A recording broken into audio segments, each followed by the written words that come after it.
Boa noite, pessoal. Meu, meu Zoom resolveu ter que atualizar, bem na hora que eu fui entrar. E aí, por isso, acabou que eu demorei um pouco aqui a entrar para estar com vocês. Como é que vocês estão nessa expectativa pré-prova?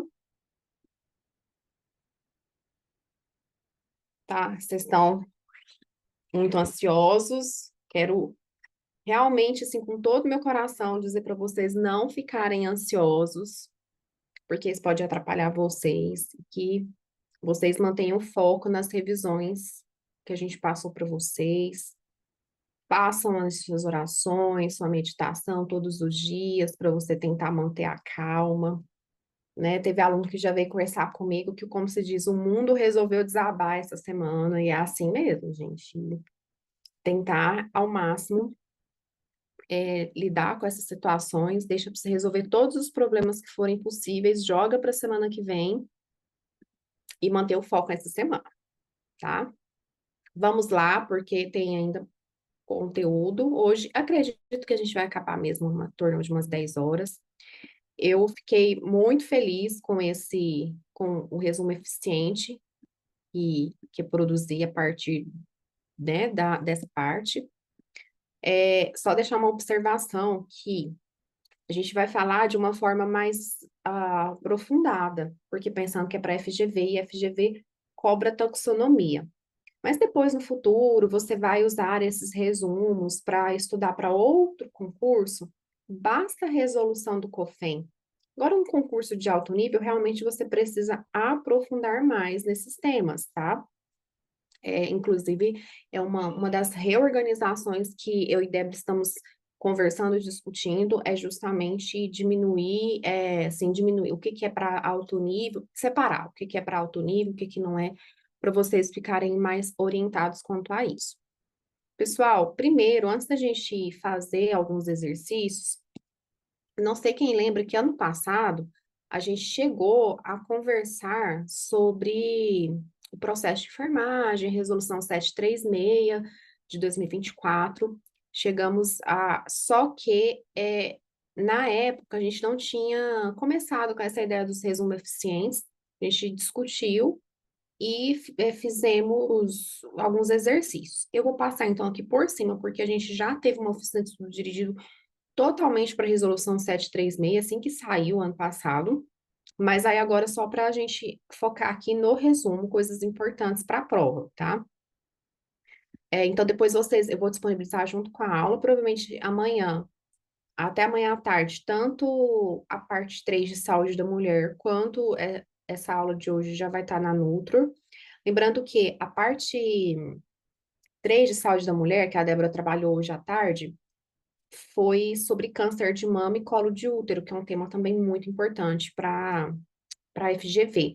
Se você não tiver tempo, porque a prova está aí, né, de assistir a aula, depois vocês entrem e baixem o resumo, que aí o resumo já vai estar lá disponível, porque ela vai disponibilizar agora junto com a última parte da aula, tá? Bom, gente, primeira coisa é diferenciar processos de enfermagem de SAI. A gente está muito acostumado, né, culturalmente aqui no Brasil, a chamar processo de enfermagem de SAI, mas isso já está bem definido na literatura, inclusive na resolução 736, essa diferenciação. Então, SAI é tudo aquilo que é usado para organizar o serviço de enfermagem, vai desde um protocolo, um POP, a uma rotina, um manual, uma diretriz, né, terapêutica. Isso tudo é uma forma de sistematizar a assistência de enfermagem. Seria assim, SAI é tudo que usa para organizar. Então, o processo de enfermagem é só mais uma ferramenta usada para organizar o trabalho de enfermagem. E aí, o processo de enfermagem, ele já vai envolver, aqui eu deixei umas palavras-chave que geralmente sempre vai aparecer quando o assunto é processo de enfermagem. Ele é um método para orientar o pensamento crítico e o julgamento crítico. Então, vocês já ouviram falar do raciocínio clínico? Então, o processo de enfermagem, ele é um método que sistematiza o raciocínio clínico do enfermeiro, direcionando, assim, a equipe de enfermagem para fazer a sua assistência ao sujeito do cuidado. Aqui na resolução 736, eles usam esse termo novo, sujeito do cuidado. E quem é o sujeito do cuidado para a resolução? é a pessoa, família, coletividade, grupos especiais, tá? Aqui, um ponto que eu hoje falei assim que sai essa resolução, eu falei e vou retorno a falar, que vai ser começado a cobrar mais hora, menos horas vão começar a cobrar o método SWAP.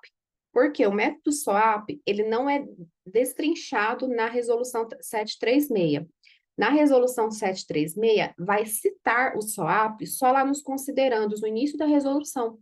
Lá no início da resolução, ele começa a falar, a resolução, né, o processo de enfermagem é baseado na Lei 7498, decreto tal, tal, tal, tal, tal. E aí ele fala assim, que no contexto de atenção primária em saúde, que é a APS, o processo de enfermagem pode ser realizado utilizando o método SWAP. O que que é o método SWAP? E detalhe, ele fala assim, ó, que é indicado o uso do método SWAP, incluindo o uso de sistemas de linguagens padronizadas de enfermagem. O que que é, entre outras palavras, isso aqui? São as taxonomias, NANDA, NIC, NOC, CIP, que a gente vai aprofundar mais hoje. O método SWAP, ele vem da essa sigla, né? Desse o S de subjetivo, o O de objetivo, o A de avaliação e o P de plano. Vocês vão ver que no final das contas é assim, é o processo de opa. Onde que tá aqui o negócio? Oxi, o que que aconteceu? Será que eu abri outra tela? Ai, gente, perdão, acho que tá aqui. Deixa ele abrir. Aqui.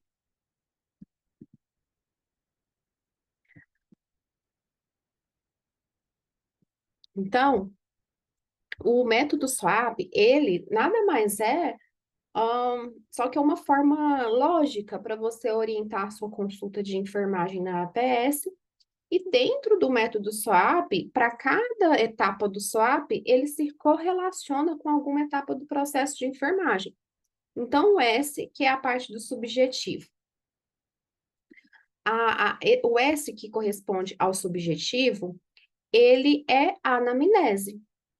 Então, lembra que aqui tem que separar anamnese de exame físico, e isso vai ser muito importante quando a gente está falando de resolução 736, que tem até algumas perguntas de prova sobre isso. Dados subjetivos correspondem à anamnese, é aquilo que o paciente relata para você. Dados objetivos é tudo aquilo que você conseguiu observar e mensurar. Então, o subjetivo vai entrar na coleta de dados do processo de enfermagem, que agora a gente chama essa etapa de avaliação de enfermagem, que é a primeira etapa. E o objetivo são os dados mensuráveis. Então, sinais, sintomas, sinais específicos, sinais. Um vômito na sua frente, isso é um sinal, você viu, você observou.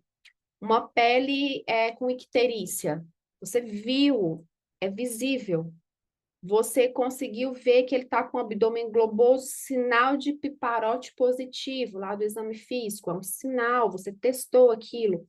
Os próprios sinais vitais, dados antropométricos, peso, altura, IMC, são dados objetivos.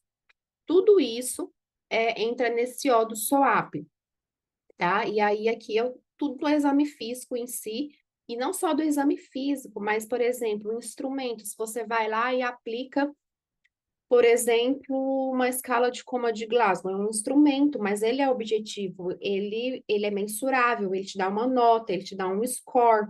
A própria avaliação de dor, por que que a dor, ela é tida como, em muitas literaturas, só como um sintoma, porque a pessoa relata, eu estou com dor. A partir do momento que você mensura a dor de 0 a 10, você tem um dado palpável, numérico sobre a dor. Passa a ser também um sinal, por isso que é um sinal vital. Aí você fez essa parte. Então, observa aqui, no SOAP, o S e o O corresponde à avaliação de enfermagem, que é a primeira etapa do processo de enfermagem. Aí a gente vai para a terceira etapa, que é a avaliação. A avaliação, ela já vai corresponder à parte ali do diagnóstico e planejamento. O diagnóstico é a interpretação dos dados que você coletou. Então, essa avaliação é a interpretação clínica dos seus dados. E aí, onde que você faz isso? Correspondendo no processo de enfermagem. Essa avaliação clínica, esse julgamento clínico, ele acontece no diagnóstico e no planejamento, onde você vai determinar ali todas as suas ações de acordo com a taxonomia. No plano em si, é a conduta que você vai prescrever, que envolve também o planejamento, implementação e a evolução. Que a evolução aqui é a última etapa do processo de enfermagem. Então, que vai incluir tudo que o acompanhamento que o paciente vai fazer ali na APS, tá? Então, só lembrando que isso é interessante porque antes, na resolução do COFEN antiga, sempre tinha perguntinha de prova, em ambientes que não são ambientes de internação, o que corresponde ao processo de enfermagem? Na resolução falava que era consulta de enfermagem. Aqui, ele não traz essa diferenciação, fala que em todos os locais deve acontecer o processo de enfermagem, mas deixa claro que na APS, o método SOAP, ele pode ser aplicado como metodologia junto com as taxonomias para fazer o processo de enfermagem, e esse é o método SOAP. Características que sempre caem nas perguntinhas mais básicas sobre o processo de enfermagem. Ele é deliberado, sistemático. Aqui, ele deve acontecer antes, na resolução antiga, falava onde acontece, né, em todos os locais onde acontece o cuidado de enfermagem. Aqui ele fala em todo o contexto socioambiental, trazendo mais essa ideia das próprias teorias de enfermagem que fala que a enfermagem ela acontece no contexto socioambiental. A base do processo de enfermagem são as teorias de enfermagem. Aqui ele ampliou na nova resolução que o seu processo de enfermagem ele é fundamentado não só por teorias, mas por modelos de linguagem. O que são modelos de linguagem? São as taxonomias. Então, as taxonomias também orientam o processo de enfermagem. Instrumentos de avaliação, por isso que eu falei, você também usa lá na hora de coletar os seus dados objetivos, você vai aplicar instrumentos. Você pode aplicar ali um instrumento, como eu falei, de avaliação de comando de Glasgow, um Cincinnati para avaliar ali a respeito do acidente vascular cerebral.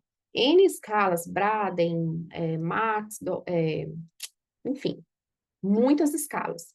Essas escalas, elas vão fundamentar. E os protocolos que você vai ter para avaliações de diferentes doenças, essas diretrizes clínicas já padronizadas na literatura.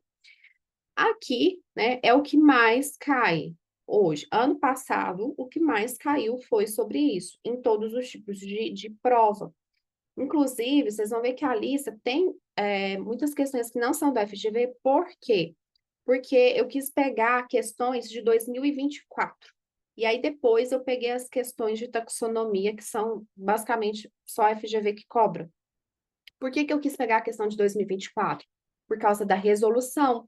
A resolução foi de 2024, então teve alteração, mudou nomenclatura, era uma coisa que não dava simplesmente para pegar uma questão antiga e adaptar, tá? E justamente isso, que não tem como você fugir para qualquer prova que você for fazer, você precisa lembrar que agora o acrônimo é ADPE. Então, a primeira etapa é a avaliação de avaliação de enfermagem, sendo que antigamente chamava histórico de enfermagem e coleta de dados. Continua sendo, na prática, a mesma coisa, mudou só o nome, tá? A segunda, diagnóstico de enfermagem, não mudou, planejamento de enfermagem permanece, implementação de enfermagem permanece, e por último, mudou também, que é a evolução. Antigamente chamava avaliação. Então, aí que vocês têm que tomar cuidado para não ter pego em prova, porque provavelmente, como antes, na antiga resolução, a última etapa chamava avaliação de enfermagem, e agora a avaliação, esse termo, começou a ser usado para a primeira etapa, eles podem fazer joguinhos aí, peguinhas na prova, tá? Quais são as características dessas 5 etapas? Todas elas são interrelacionadas, ou seja, uma vai dependendo da outra para acontecer. Elas são interdependentes e recorrentes e cíclicas, ou seja, ao mesmo tempo que eu já estou avaliando o paciente, eu já estou fazendo um raciocínio clínico e pensando nos diagnósticos de enfermagem que ele tem. E eu terminei de fazer o diagnóstico, amanhã vou avaliar ele de novo, ele alterou algum estado de saúde que eu preciso começar e avaliar tudo de novo. Por isso que é cíclico, você nunca termina isso, porque a avaliação, como última etapa, A evolução de enfermagem, ela vai te mostrar a necessidade de uma nova avaliação, de uma nova coleta de dados e começa tudo de novo. E como que o processo de enfermagem ele deve ser organizado e registrado? Como todas as etapas. Isso aqui também mudou. Na resolução antiga não deixava claro, e aí tinha algumas resoluções do COFEN que falavam que precisava ser registrado apenas o histórico, prescrição e avaliação, que agora é a evolução de enfermagem. Agora não, tem que ser registrado tudo, tudo, desde diagnóstico, plano, prescrição, que está dentro do plano, e evolução, tá? As fases. Então, a avaliação de enfermagem, que é a primeira fase, pode se dar por coleta de dados subjetivos, como eu falei, que são os sintomas. São aquilo que o paciente relata, entrevista, anamnese, queixas, tá? São relatos sem possibilidade de mensuração, porque se você mensurou, se você aplicou algum instrumento para medir, você está indo para os objetivos. E os dados objetivos são exame físico, dados antropométricos, as escalas, sinais vitais, tudo que você consegue observar e medir. E o que você pode lançar mão nessa fase de avaliação? Você é de técnicas específicas, exames laboratoriais, testes, escalas, protocolos, enfim, você pode lançar mão desses outros instrumentos. Diagnóstico de enfermagem, gente, palavra-chave, porque eu vejo muita banca, às vezes, fazendo um pouco de confusão sobre o conceito de diagnóstico de enfermagem na hora da prova. Toda vez que você ver a palavra julgamento clínico, você já vai ligar a antena e pensar, opa, essa é a palavra-chave que me lembra o que é diagnóstico de enfermagem. E aí, o que é importante você pensar que o diagnóstico de enfermagem, ele sempre vai acontecer em 3 situações. O diagnóstico de enfermagem, ele existe para identificar um problema que já existe, ele identifica uma possibilidade de problema, que é uma vulnerabilidade, que seria o diagnóstico de risco, ou ele vai identificar uma melhora do paciente em algum campo da enfermagem, em algum aspecto da saúde dele, que são os diagnósticos de disposição melhorada. De diagnóstico de enfermagem, por enquanto, a resolução só traz isso. A gente vai aprofundar mais para frente, falando na taxonomia. O planejamento de enfermagem é esse plano assistencial para o sujeito do cuidado. Dentro da resolução, o sujeito do cuidado sempre vai ser pessoa, família, coletividade, grupos especiais. E aí, aqui um detalhe importante para a prova. O plano assistencial, ele é compartilhado. Então, essa etapa do planejamento de enfermagem, ele é compartilhado não só na equipe de enfermagem, mas na equipe de saúde e também com o seu sujeito, com a família, com o paciente, quem seja. Detalhes importantes sobre o planejamento. Primeiro ponto, o diagnóstico lá na etapa do planejamento, ele vai acontecer a partir da priorização dos diagnósticos. Então, você levanta lá, sei lá, 10 diagnósticos de enfermagem. Você não vai fazer um planejamento de cara para os 10 diagnósticos de enfermagem, você vai precisar priorizar. Então, por exemplo, você tem um diagnóstico de mobilidade física prejudicada, você tem um diagnóstico de hipertermia, e tem um diagnóstico de troca de gases prejudicada. 3 diagnósticos. Qual que seria o prioritário? Falem aí para mim no chat. O que é nesses casos? São 3 diagnósticos. Mobilidade, troca de gases. Troca de gases prejudicada. Esse raciocínio clínico, ele tem que estar mostrando lá no plano de enfermagem. Então, primeiro você vai priorizar, o primeiro diagnóstico é o primeiro plano que você vai fazer. E aí é nesse plano que você vai determinar os resultados que você espera do paciente mediante ações execuíveis pela enfermagem. E aí vocês vão ver que lá na taxonomia de enfermagem mudou algumas coisas em 2024, que a gente está na taxonomia de 2024 e 2026. Por quê? Agora, antes, há uns anos atrás, tinha como fator relacionado doenças, tipo diabetes, hipertensão, qualquer doença. Hoje, as doenças não fazem parte mais de fator relacionado. São condições de saúde à parte. Por quê? Fator relacionado é só aquilo que a enfermagem pode atuar. Aquilo que a enfermagem pode atuar e fazer uma intervenção, aí sim, aquilo é um fator relacionado. Então, aqui, o que que acontece? Eu preciso determinar o que o paciente pode mudar de condição mediante a minha intervenção. E é aí que a gente usa a NOC. Então, lá no planejamento, no diagnóstico, desculpa, usa a NANDA, e aqui vai usar a NOC, né, para você determinar os resultados esperados. Onde o meu paciente está, para onde ele vai. Aqui eu gosto de usar o exemplo de feridas porque ele fica muito evidente.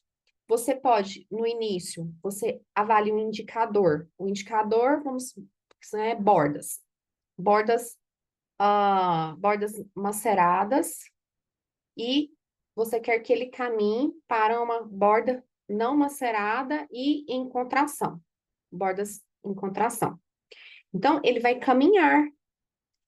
Aqui é o indicador, aqui é o resultado esperado. Eu espero que essa borda não fique mais macerada e comece a fazer uma contração para fechamento da ferida.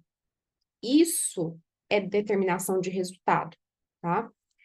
E aí, a partir disso que você define metas e objetivos de cuidado para fazer a prescrição. E aí vem a tomada de decisão terapêutica. Tomada de decisão terapêutica é a prescrição. É você, enquanto enfermeiro, decide qual a terapêutica mais indicada para resolver o problema do paciente e fazer ele alcançar esse resultado de contração da borda. E essa borda deixar de ficar macerada. Então, aí você vai fazer prescrições voltadas o quê? Troca de cobertura de curativo, orientação de outros profissionais que estejam fazendo curativo. Vamos supor que é um paciente que faz o seu próprio curativo em casa, você vai orientá-lo quanto a isso. Aí é onde usa a NIC, que é a outra taxonomia que a gente vai estudar. Então, observa que aqui a gente já viu as três taxonomias. A NANDA, no diagnóstico. Dentro do planejamento, a gente usa a NOC e usa a NIC. E a gente vai usar a NOC mais para frente de novo. E a quarta etapa, segundo a resolução 736, é a implementação de enfermagem, que não mudou. Não mudou o conceito do que é implementação e tudo mais, mas trouxe elementos novos que não existiam na antiga resolução.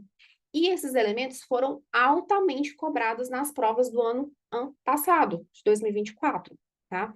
Por bancas que, nesse quesito, tem inclusive uma semelhança com a FGV. Por exemplo, VUNESP e Verbena cobram muito taxonomia. E taxonomia, processo de enfermagem. E tem um estilo parecido com a FGV nesse sentido, e eles já cobraram. Então, eu aposto numa questão, se eles quiserem dar uma aprofundada na resolução, uma dificultada, vai acabar saindo daquele contexto de quais as etapas do processo de enfermagem, que é questão fácil, que quase todo mundo dá certo, praticamente todo mundo, e vai aprofundar aqui nos padrões de cuidado. Então, para a implementação do cuidado, que é a execução, a realização dessa intervenção, ela pode acontecer só pelo enfermeiro, ou ela pode acontecer de forma colaborativa dentro da equipe de saúde. E é daí que surge a ideia de padrões de cuidado.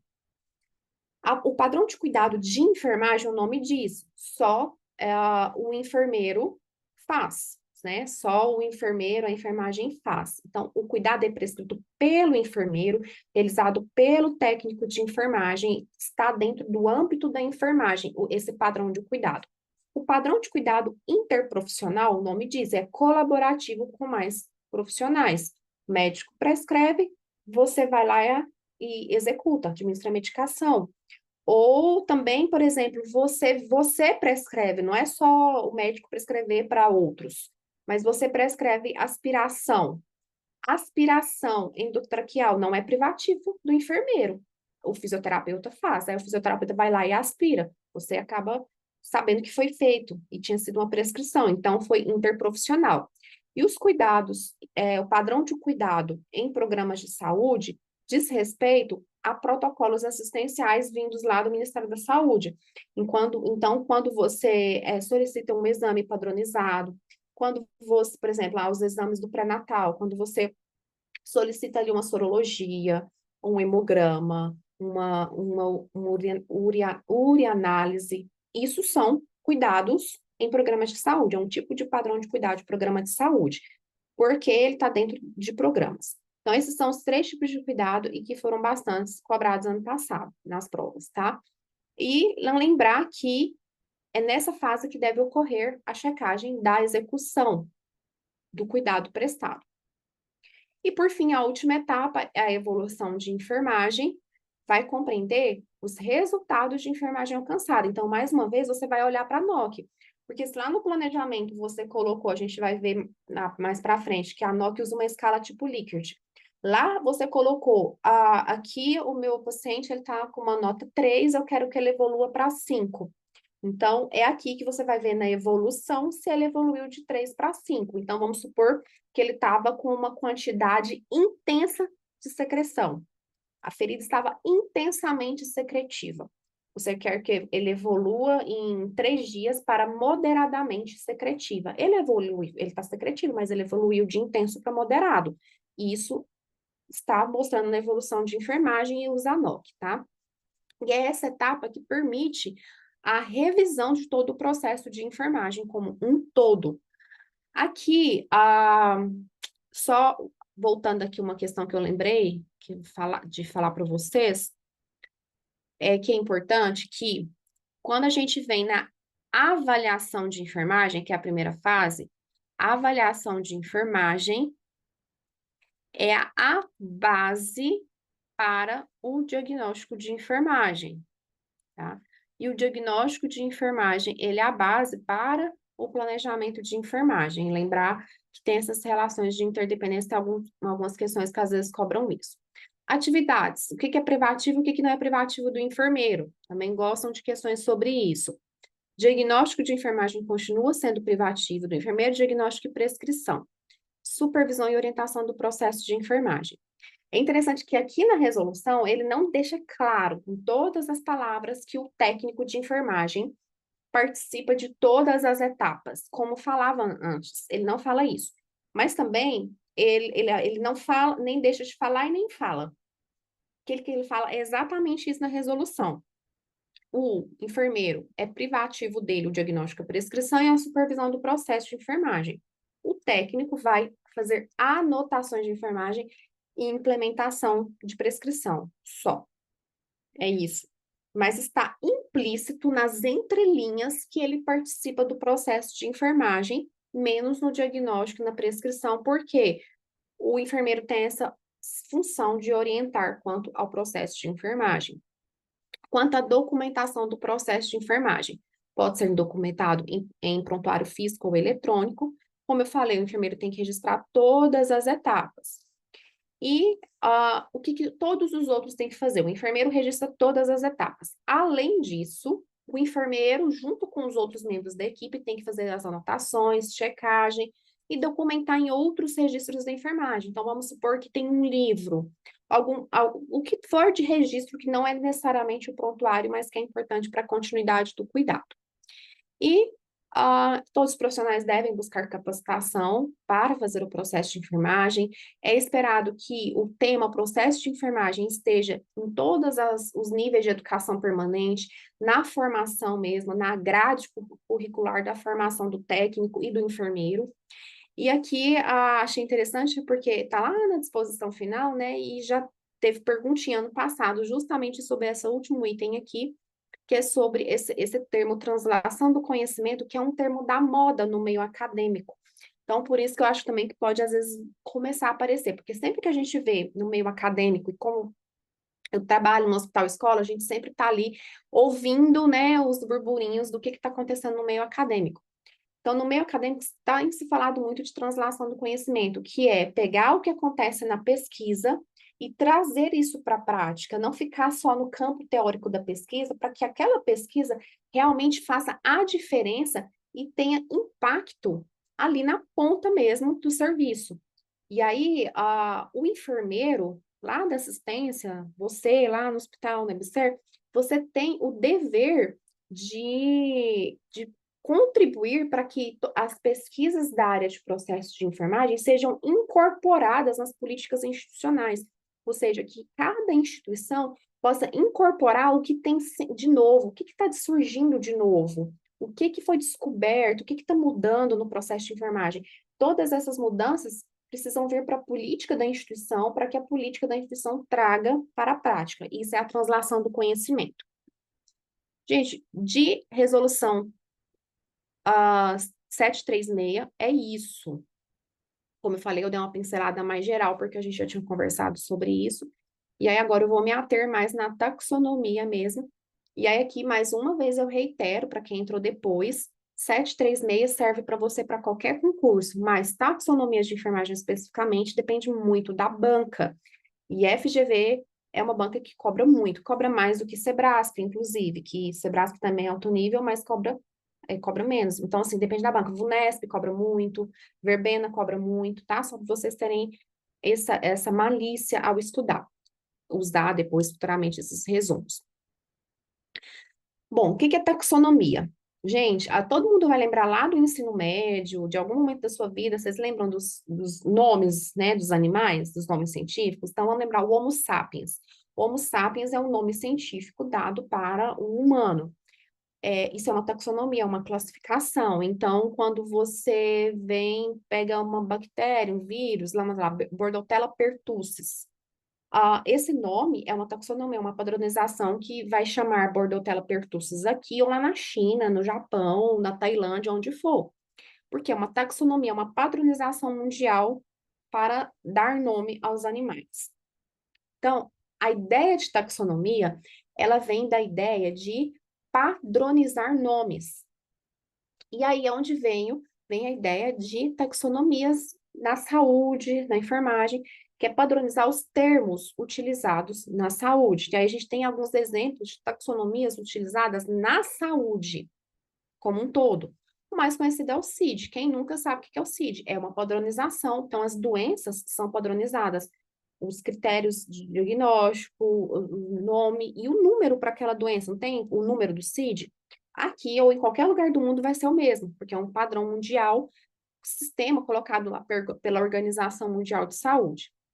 A CIF, ela é uma classificação de funcionalidade e incapacidade, também estipulada pela Organização Mundial de Saúde, muito usada por profissionais da reabilitação, principalmente fisioterapeutas, ou médicos que trabalham com reabilitação, enfermeiros dessa área, porque aí eles sabem, tem nomes corretos para cada tipo de incapacidade que a pessoa desenvolve. O SNOMED, aqui eu chamo atenção porque já caiu dele também ano passado, que pela primeira vez, a nova atualização da Ananda, né, gente, eu suspeito que eu sempre amo a Ananda, e por que que muita gente não entende processo de enfermagem? Porque nunca leu essa parte inicial aqui da Ananda. O dia que você lê esses capítulos iniciais da Ananda, lógico que você não vai ler agora, né, a essa altura do campeonato antes da prova, mas sempre, assim que puder, tem uma Ananda e leia essa parte inicial. Você nunca mais vai enxergar o processo de enfermagem da mesma forma, e aí você vai entender. E aí aqui, ó, na nova atualização da Nanda, eles citam, a própria Nanda cita a SNOMED. A SNOMED, ela foi criada pelo Colégio Americano de Patologistas e foi, tipo, comprada depois por um órgão que trabalha com as grandes agências mundiais de acreditação, Joint Commission e tudo mais. Então, como eles estão muito ligados para essa área da qualidade, é como se fosse uma padronização de termos, e aí eles, assim, ambiciosos. Eles não querem padronizar só um termo, igual o CID padroniza só diagnósticos de doenças. O CIF, nomenclaturas para incapacidade. O SNOMED, ele quer juntar todas as padronizações importantes da saúde, desde parte de diagnóstico, médico, reabilitação e assistência de todas as áreas. Então, hoje, no sistema da SNOMED, a ANANDA está incluída. Então, os grandes hospitais que aderem à SNOMED no mundo, quando aderem à SNOMED, estão aderindo à ANANDA, porque a ANANDA está dentro da SNOMED. E isso é a importância para a prova, porque às vezes nunca, a maioria das pessoas nunca ouviram o SNOMED, aí cai aquilo lá em prova, e caiu ano passado uma questão. Se caiu uma questão, pode ser que caia de novo, porque é algo super novo. 99% das pessoas não leem essa parte inicial da Nanda, e é lá que está escrito isso, tá? Então, acho que ficou claro, ficou alguma dúvida quanto o que é SNOMED? Então, ela como se ela juntasse várias classificações. Então, o CID está lá dentro, a NANDA está lá dentro, e aí ela é usada para, inclusive, para poder comunicar, por exemplo, sistemas de saúde dos Estados Unidos com o Canadá, sistema de saúde de tal país com tal país, para unificar realmente tudo e poder fazer essa comunicação entre os países, certo? Alguma dúvida até aqui? Não, tudo bem. Ótimo. Agora, quanto às taxonomias. Aqui eu vou aprofundando, né, conforme o nível de complexidade. Então, assim, as taxonomias hoje que são cobradas em provas de concurso são essas. Existem outras? Existem, mas para nós, essas que importam. E nessa ordem de relevância, a Ananda, disparadamente, é a mais cobrada, Nick e Nock estão páreo a páreo, ali, cobradas de maneira igual, e a CIP bem menos cobrada, sendo que a FGV tem esse hábito de cobrar a CIP.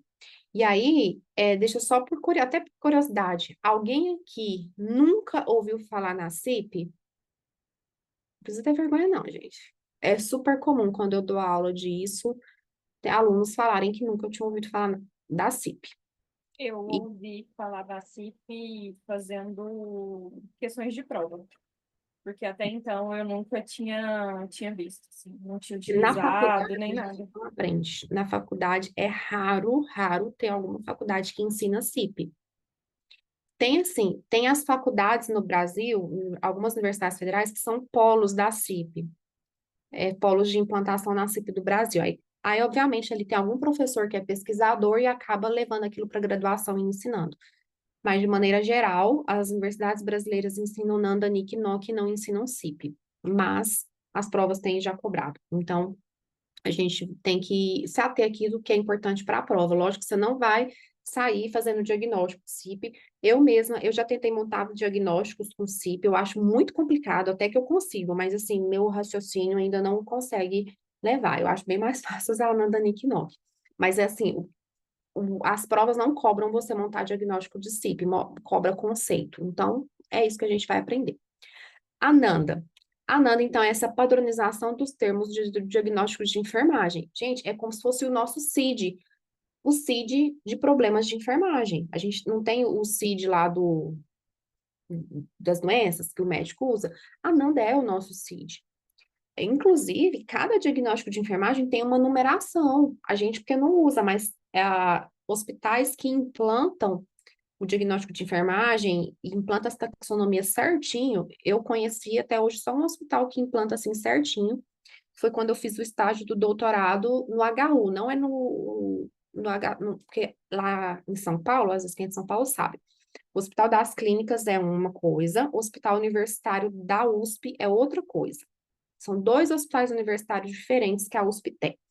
No hospital universitário, a enfermagem tem mais autonomia. Lá tinha um sistema implantado bonitinho usando as numerações da Nanda. Então, igual tem, o CID é o J tal. Tem na Nanda essa numeração, tá? Justamente para facilitar essa comunicação entre enfermeiros. Essa aqui, ó, eu sei que é chato, mas tem provas que ainda cobram essas numerações, né? E a FGV ama cobrar numerações. Então, dá uma lida nisso aqui antes da prova, para você lembrar.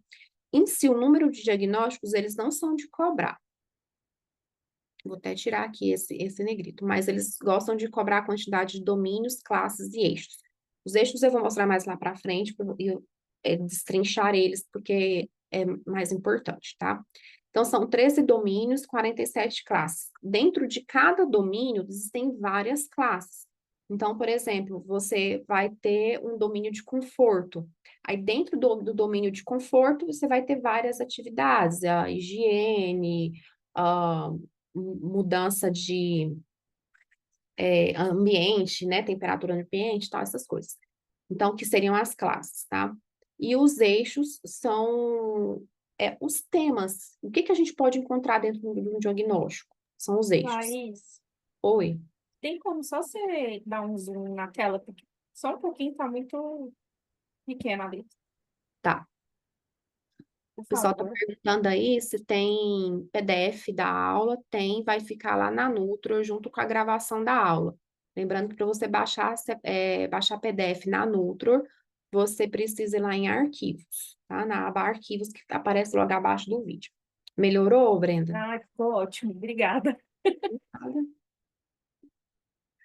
Bom, então é isso, tá? 13 domínios, 47 classes. São muitas classes porque as classes estão dentro dos domínios. Tem domínio com uma classe, mas tem domínio com 4, 5 classes. Aí, quando junta tudo, dão 47. Os deixos não tem nada a ver. Vocês pensam assim que os domínios são os temas macros. Então, eliminação é um tema macro, um domínio. Alimentação é outro tema. Trocas é outro macro tema. E aí vai, conforto.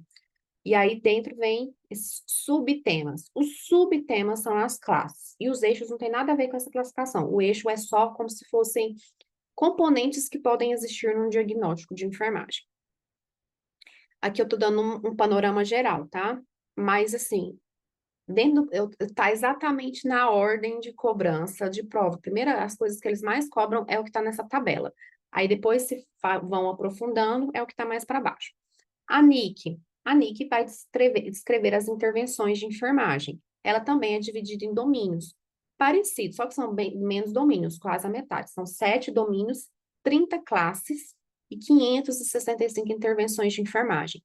Então, tem o domínio lá do conforto. Dentro do domínio do conforto vai ter as classes. Conforto, as intervenções de enfermagem no âmbito de conforto para ambiente. Aí vai estar lá dentro intervenções, uma intervenção, vamos supor, para temperatura, uma intervenção para iluminação, enfim, tá? E a NOC, elas são os resultados esperados, acho que eu já expliquei bem no PDF anterior, e é a NOC que vai te permitir você planejar a assistência de enfermagem. Então, ela tem duas funções, planejamento e avaliação da eficácia das intervenções. Também são 7 domínios e 540 resultados. O que tem de diferente na NOC, que eles amam cobrar isso em prova, é o fato de que a NOC tem uma escala tipo Likert. O que é uma escala tipo Likert? Tem pontuação. Eu vou mostrar para vocês uma página ali da NOC. Uma página, tem uma tabela. E aí é uma escala do tipo que eu falei para vocês. Pensa, nível de exudato. Nível 1 é o pior nível. Peraí, a Renata está perguntando. Vocês não estão vendo a tela? Nem a Rafa. Vocês estão vendo a tela ou só algumas pessoas não estão vendo a tela compartilhada? Eu tô vendo. Eu tô vendo também. Eu também estou.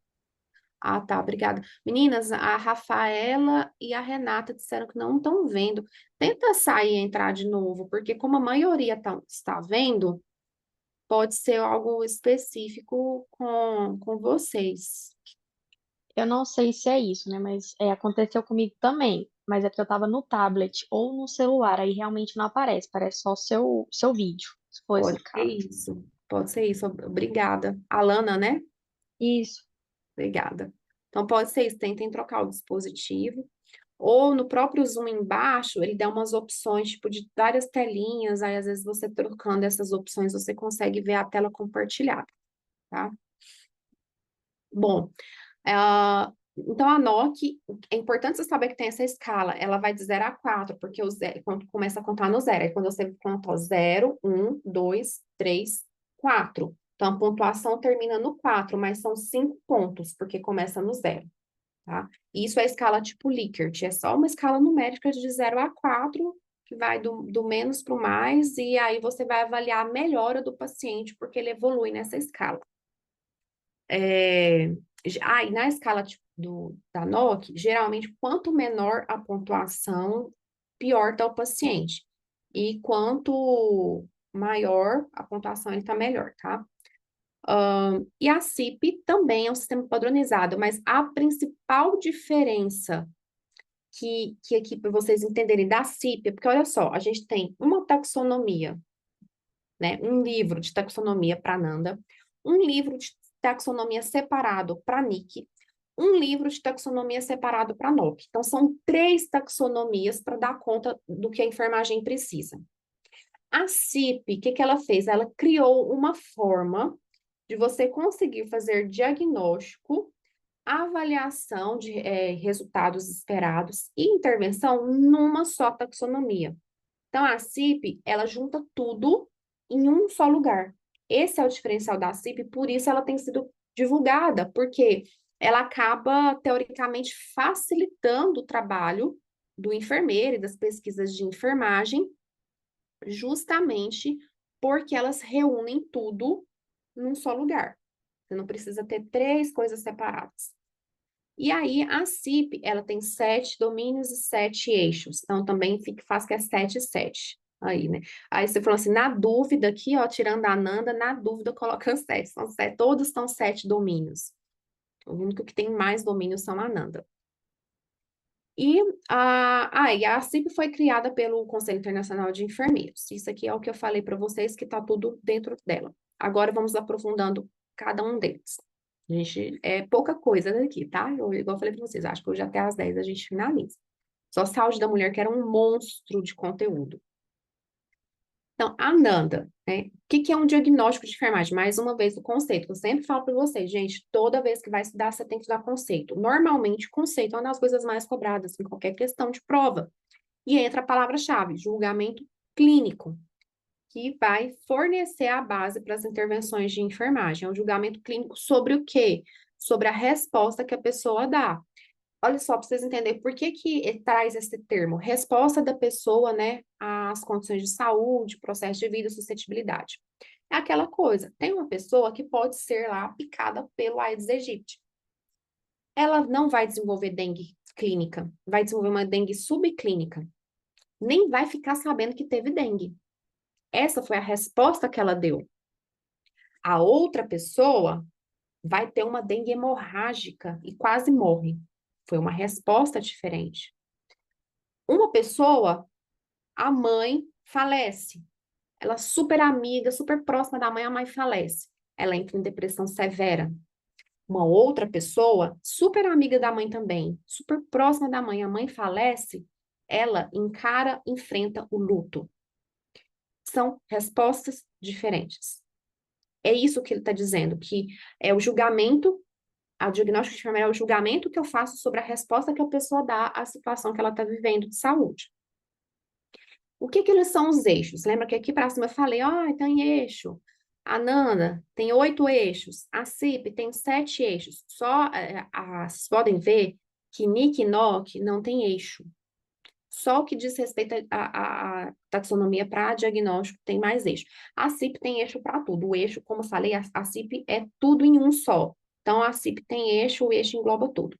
Mas só para saber que NIC e NOC não tem eixo, Nanda tem. Os eixos, eles são as características que tem que ter um diagnóstico. Para formar um diagnóstico de enfermagem para a Nanda.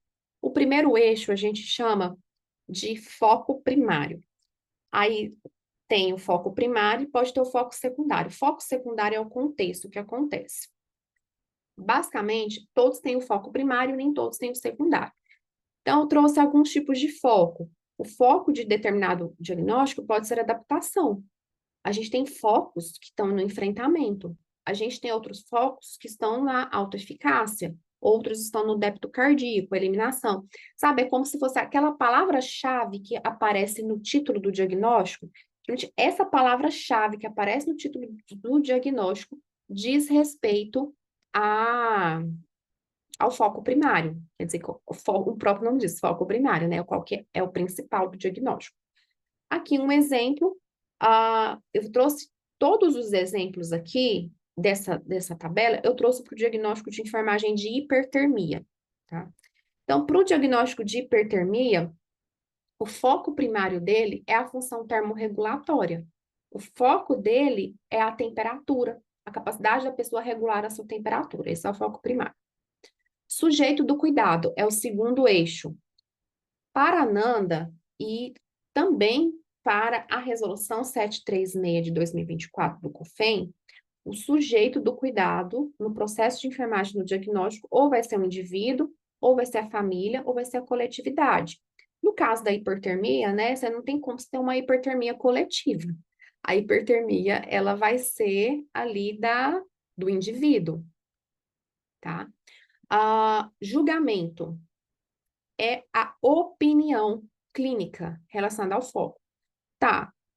No caso, dentro da palavra hipertermia, o julgamento já está incluso, porque hiper significa muita, excesso de temperatura. Então, o hiper já é o julgamento. Mas a gente tem outros exemplos, quando você fala assim, sono prejudicado. Sono é o foco primário. Prejudicado é o julgamento. Quando você fala disposição melhorada para autocontrole lá, regulação da glicemia. Ele tem uma disposição melhorada, disposição para controle de glicemia, né? O controle glicêmico é o foco primário e que ele está tendendo a melhorar esse controle é o julgamento. Então, um julgamento positivo. Padrão respiratório ineficaz ou prejudicado, nem lembro qual que é o julgamento certo. Prejudicado, ineficaz é o julgamento. Local anatômico, quando aparece, você pode incluir no diagnóstico também. Então, dor de cabeça. Você pode incluir esse local. Na Ananda, quando você vai folhear a Ananda, não vai aparecer o local escrito lá, mas você, na hora de redigir o seu diagnóstico, você pode incluir o local quando vem ao caso. A mesma coisa acontece para a idade, só que para a idade tem diagnósticos específicos. Por exemplo, síndrome do idoso frágil. É um diagnóstico que tem o eixo da idade. Mas nem todo diagnóstico vai ter todos os eixos. Por exemplo, esse exemplo mesmo que eu estou dando da hipertermia. Eu não tenho um local anatômico, não tem como eu ter hipertermia na cabeça. Pode estar com um local mais quente, rubor, mas hipertermia em si é no corpo todo, não tem um local, então não se aplica. Idade, hipertermia, também não se aplica. A hipertermia, ela não muda se ela é no adulto, não é uma coisa específica do recém-nascido. Agora, por exemplo, se você fala sucção ineficiente do lactente, não tem como o adulto estar com uma sucção ineficiente. Entendeu? Então, nesse caso, ele tem o eixo idade específico para alguns diagnósticos e outros não. O curso clínico tem também sido muito cobrado em prova, porque tem essa questão do tempo. Principalmente, basicamente, o curso clínico ele pode ser em 3. Uma condição que é aguda, uma condição que é crônica ou uma condição que é intermitente.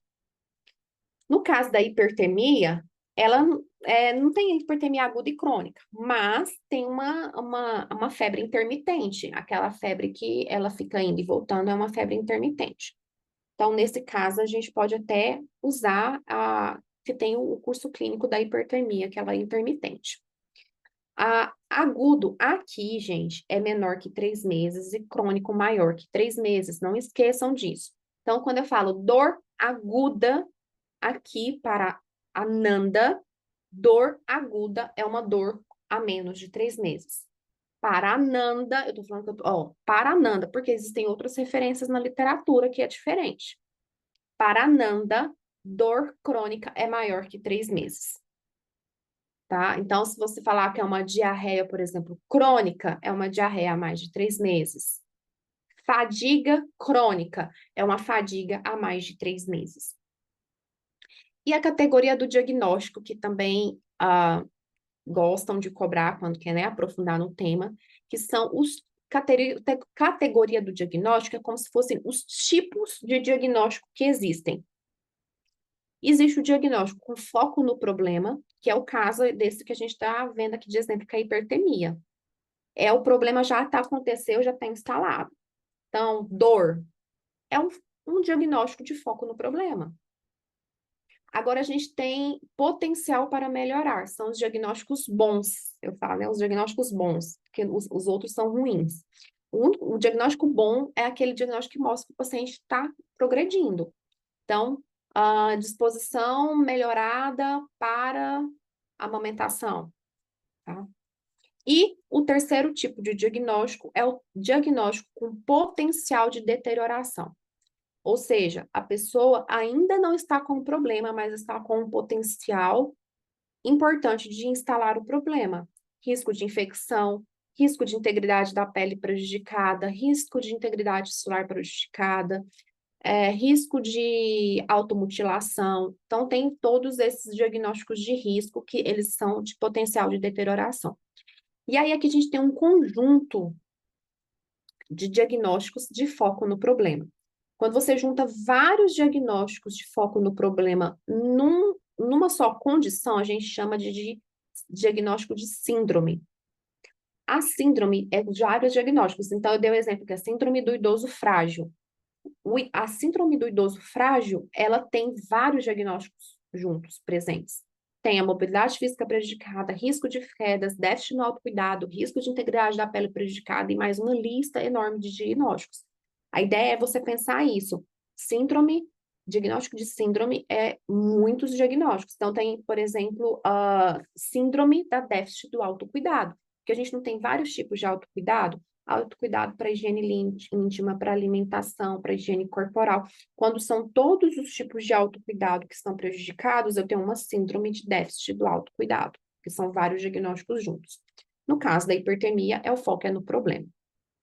Gente, alguma dúvida? Eu estou perguntando porque eu sei que na faculdade as pessoas não me ensinam isso desse jeito, e é por isso que tem muita dificuldade. Então, provavelmente para muitos de vocês pode ter muita coisa nova aqui. Vocês podem ir falando aí, tá? Quanto ao pessoal que eu tô vendo aqui que ainda tá falando que não tá conseguindo ver a imagem, eu realmente assim, eu acho que não é daqui, é alguma configuração do seu aparelho, porque se fosse daqui, ninguém estaria vendo. Aí você vai ter que dar uma olhada na questão da configuração do seu Zoom, tá? Restrição, o último eixo, e esse é um eixo novo. Por ser um eixo novo, nessa atual versão da Nanda, cuidado em prova, especialmente da FGV. Esses outros eixos, todos eles já existiam. Todos eles existiam e nenhum é novidade, tá? Agora, o eixo 8, que é o eixo de restrição situacional, é um eixo novo. Ele traz 3 tipos de restrição situacional, ou seja, 3 tipos de diagnóstico que eles estão relacionados ao momento de vida do paciente. O diagnóstico restrito ao ambiente ocupacional, que seriam para aquelas voltadas para problemas relacionados ao trabalho. Os diagnósticos do período perioperatório para os pacientes cirúrgicos e o diagnóstico de fim de vida, né, que é um grupo de diagnósticos para fim de vida, que são para os pacientes de cuidados paliativos, tá? Então, esses 3 diagnósticos, eles só existem essas 3 possibilidades para restrição situacional. A Daiana, Laís, tem como dar um exemplo de CIP, NIC, NOC em um só diagnóstico de enfermagem? Mais para frente eu vou dar. A gente vai ligar as coisas, tá? Quero explicar um por um, aí eu tô dando alguns exemplos e depois a gente pode juntar eles. Que agora tem que ver NIC, NOC, para vocês irem entendendo. Então, aí só uma observação, por exemplo, esse restrição situacional não se aplica para hipertermia, curso clínico aplica, categoria do diagnóstico, todo diagnóstico tem categoria, todos têm que ter, idade não se aplica, local não se aplica, todo diagnóstico tem um julgamento, e todo diagnóstico tem um sujeito, e todo diagnóstico tem um foco primário e secundário. Esses que eu falei que não se aplica, eles são opcionais, alguns podem ter, alguns outros não podem ter. Curso clínico também é opcional, no caso aqui, hipertermia tem, mas poderia não ter, tá? O eixo 7 todos têm, o eixo 8 também é opcional para os diagnósticos. E aí, é uma pergunta interessante que pega muita gente, principalmente quando tem prova discursiva relacionada ao processo de enfermagem. O que acontece? É muito importante você saber disso, principalmente quem tem prova discursiva. Quem vai fazer, por exemplo, a CESAP agora, CESAP tem prova discursiva. Grande chance de cair algo relacionado ao processo de enfermagem lá, tá? Dá um caso, porque é questão discursiva, não é dissertação. Então, questão discursiva, eles gostam muito de cobrar. Te dá um caso, te pede para você ver o processo de enfermagem. A prova, no caso, quando eu passei no concurso da UFG, na época, né, tinha prova prática, teórico, era discursiva prática. A gente tinha que eles levavam a banca de comissão, a gente ia com um gravador no pescoço, aí uma pessoa filmando, a gente entrava numa enfermaria, eles tinham pedido autorização para os pacientes antes, uma paciente de verdade, numa enfermaria da clínica médica, a gente entrava, era sorteado qual paciente a gente ia avaliar, e a gente tinha que aplicar o processo de enfermagem do começo ao fim, e depois tinha 30 minutos para documentar tudo isso fazendo o diagnóstico de enfermagem. A gente tinha que, eu não lembro se podia levar a Nanda, eu acho que podia levar, inclusive podia levar a Nanda física para fazer. E aí é que é o pulo do gato, porque eu sei que tem muita gente que quando tem prova de processo de enfermagem, reprova nisso, cria diagnóstico. Então, você não pode criar diagnóstico. Você pode, dentro do que é opcional, você pode mudar, mas você não pode criar um foco primário. Então, assim, o nome é hipertermia, eu não posso colocar lá temperatura aumentada, tá? Então, se você não tem o diagnóstico, você não tem essa liberdade de criar. Diferente da CIP, que ela te dá uma certa liberdade para criar diagnósticos dentro dela. A CIP é bem flexível, justamente como ela tentou unir tudo num só lugar, ela precisou de ter flexibilidade para que isso acontecesse. O que que tem dentro de um diagnóstico de enfermagem? O título do diagnóstico, que é a denominação padronizada que vai dar o problema. Qual é o problema? O foco primário está ali no título. O conceito é a definição daquele título, definição daquele problema. Tem que ser claro e conciso. Muitas vezes tem questão de prova que faz confusão. Por exemplo, se você pegar ali a diferença entre integridade da pele prejudicada e integridade tissular prejudicada, a diferença está no conceito. Se você não entendeu o conceito, ele te dá um caso clínico e você coloca que a integridade da pele prejudicada, mas o paciente está com uma lesão por pressão grau 4, e você coloca o diagnóstico de integridade da pele prejudicada, você está errando, porque no conceito do diagnóstico, integridade da pele prejudicada é quando a lesão só pega epiderme, derme e epiderme. Se pegou subcutâneo para baixo, já é tissular. Então, para esse caso de paciente com integridade tissular prejudicada, com lesão por pressão grau 4, o certo é a integridade tissular, não da pele. Então, o conceito ele é importante para muitos diagnósticos para você diferenciar e saber qual que é o certo. Característica definidora, gente, são os sinais. Eu sempre falo, fatores relacionados são as causas, o que que gerou aquilo. E característica definida são sinais. Por quê? Sinais é aquilo que foi observável, foi manifestado. São as evidências de que realmente o problema existe. E aí, só atenção que diagnóstico de risco não tem característica definidora, porque ele não tem o problema ainda instalado. Se ele não tem, ele tem um risco de infecção. Ele tem um risco de infecção porque ele tem fatores de risco. Mas como ele não tem infecção, ele não tem evidência de infecção ainda. Porque se ele tem evidência de infecção, o diagnóstico dele não é mais de risco. Ele é de foco no problema mesmo. Vocês entenderam isso?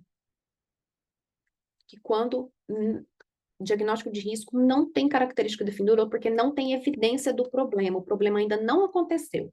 Ele só tem risco, então por isso não tem característica definidora. Sim, entendi. Fator, ótimo. Que isso é uma coisa que às vezes dá um nó na cabeça. Fator relacionado. Fator relacionado, ele é um fator que veio antes, ele precedeu o problema. É como se fosse a causa que levou ao problema. Só que atenção que essa causa, para o diagnóstico de enfermagem, tem que ser uma causa modificável por intervenção de enfermagem. Tem que ser algo passível de modificação. Então, por exemplo, se ele colocou que uma das causas foi exposição, por exemplo, para falta de concentração, tem um diagnóstico lá de concentração. Exposição excessiva à tela é uma das causas. Eu tenho como intervir nisso.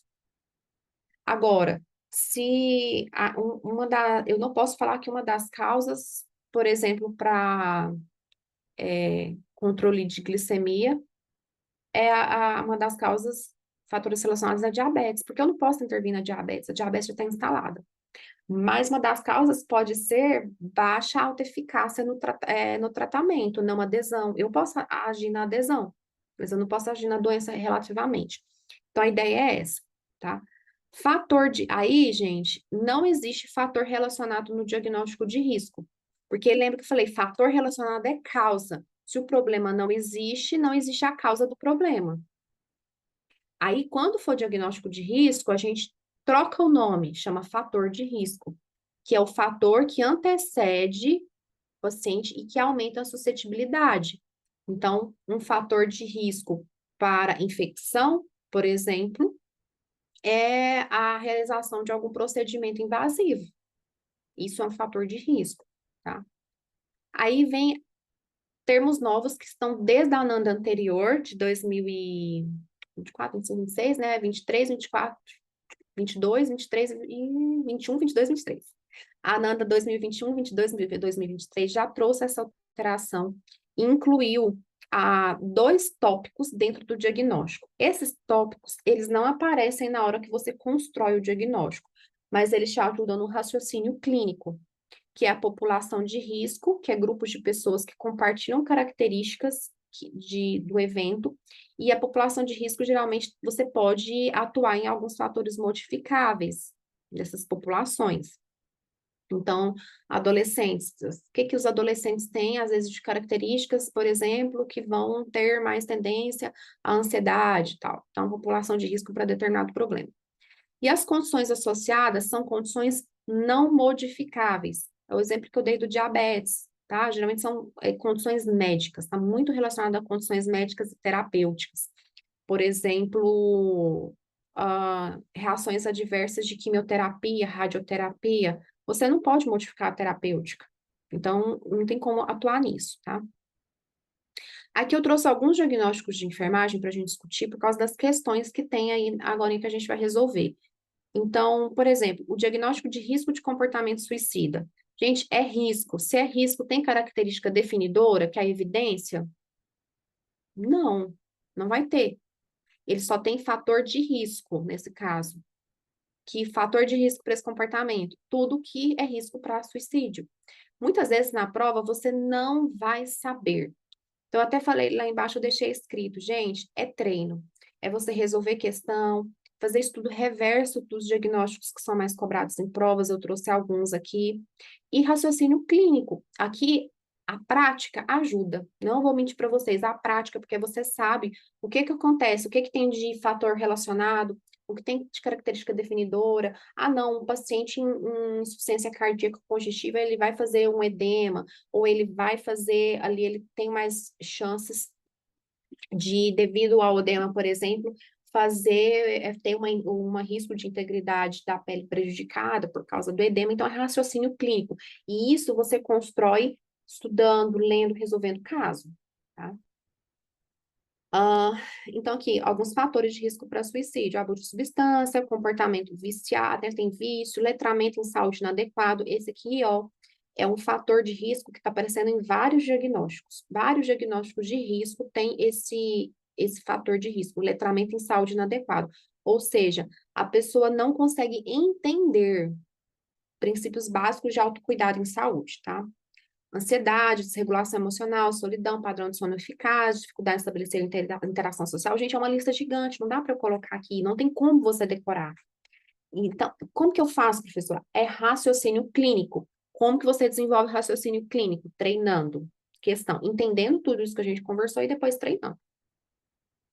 Aqui eu trouxe os exemplos que eu já tinha falado para vocês, a diferença de integridade tissular prejudicada e da pele. Olha o conceito de integridade tissular. Dano em mucosa, córnea, sistema tegumentar, face muscular, músculo, tendão, vaso sanguíneo, osso, cartilagem, ligamento.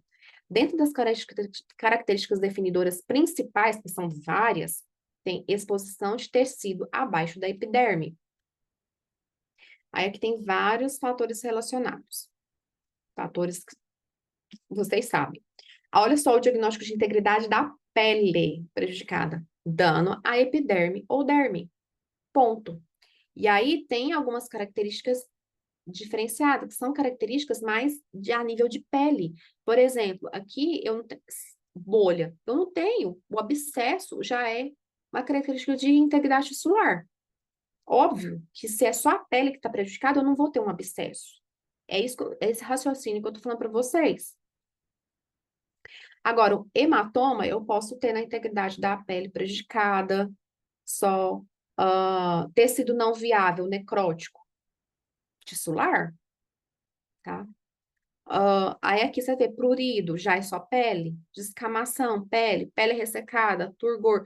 Tá vendo que ele vai mais ao encontro dessa característica de que é só pele prejudicada. Os fatores relacionados são muito parecidos também. E aqui eu trouxe um outro diagnóstico que foi alterado agora na nova NANDA, que eu acho que pode pegar em prova, porque é muito usado por nós. Não existe mais o diagnóstico de náusea, porque eles consideraram que a náusea em si não era algo que, a maioria das vezes, a gente não tinha como interferir na náusea em si, ter uma intervenção de enfermagem específica para náusea, coisas que só o enfermeiro pode fazer. E aí eles renomearam para autogestão ineficaz de náusea. Ou seja, é a gestão que a pessoa está fazendo. Então, por exemplo, a ansiedade está interferindo para ela sentir náusea, estímulos ambientais desagradáveis não abordados, às vezes é um cheiro desagradável, enfim, coisas que a enfermagem pode atuar, tá? Então, o conceito agora está voltado para manejo satisfatório do regime terapêutico ou mudança no estilo de vida que está gerando náusea, e não na náusea em si, não é o foco mais. Então, o que eu já falei para vocês, o segredo está você manejar a Nanda, desenvolver esse raciocínio clínico e resolver bastante questão. NOC, agora é bem mais curtinho. Para a prova, gente, NOC, o que você precisa saber? Eu já falei. Domínio, 7 domínios, e a NOC tem uma escala tipo Likert, de 5 pontos. A NOC, ela classifica os resultados esperados, e você vai usar no planejamento e para avaliar a eficácia de intervenção lá na evolução de enfermagem. O que é um resultado de enfermagem? É um comportamento que pode variar no paciente, que é um comportamento que ele responde à intervenção de enfermagem. Por isso que fez essa mudança lógica dentro da NANDA, tirou doença lá de fator relacionado e colocou separado como condição associada, porque eu não posso intervir em si na doença. Eu posso, o que a enfermagem pode fazer aí sim, está dentro do fator relacionado. E o resultado esperado só é um resultado no que a enfermagem pode atuar. 7 domínios, escala tipo Likert, 5 pontos. O que tem? Ixi, a imagem sumiu aqui. Nem...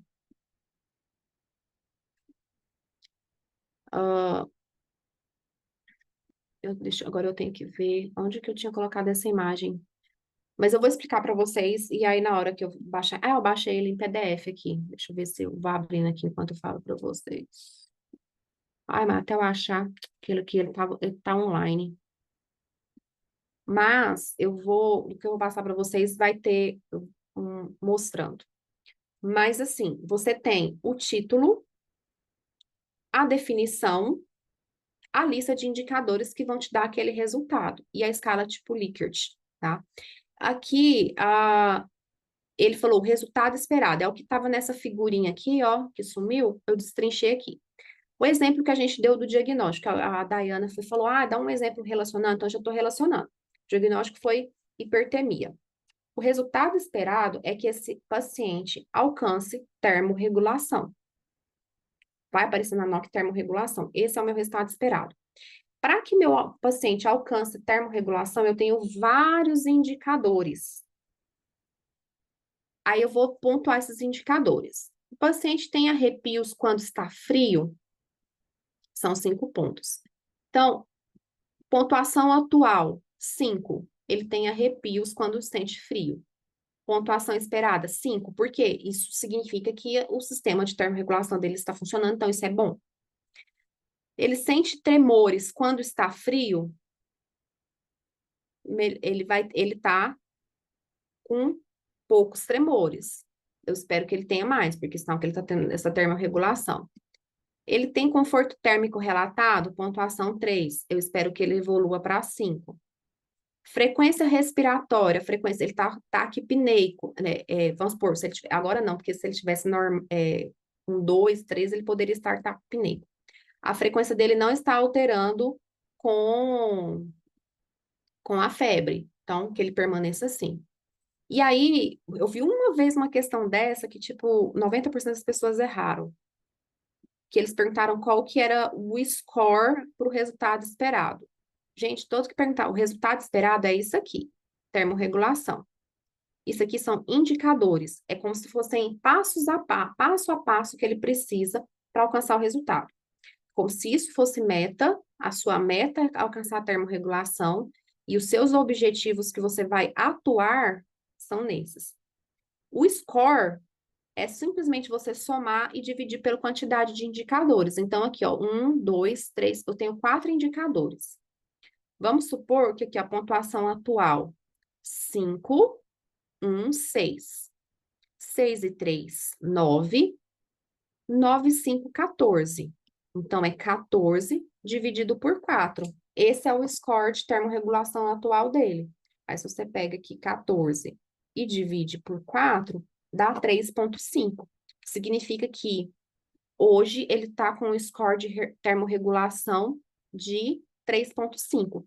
Como pontuação esperada tudo é 5, ó, então é 5 mais 5, 10, 20. Aí é 20 dividido por 4. Então, vai ser 5, tá? Então, eu quero que ele saia de um score total de termorregulação de 3,5 e vai para um score total de 5 de termorregulação. É só somar e dividir pela quantidade de indicadores.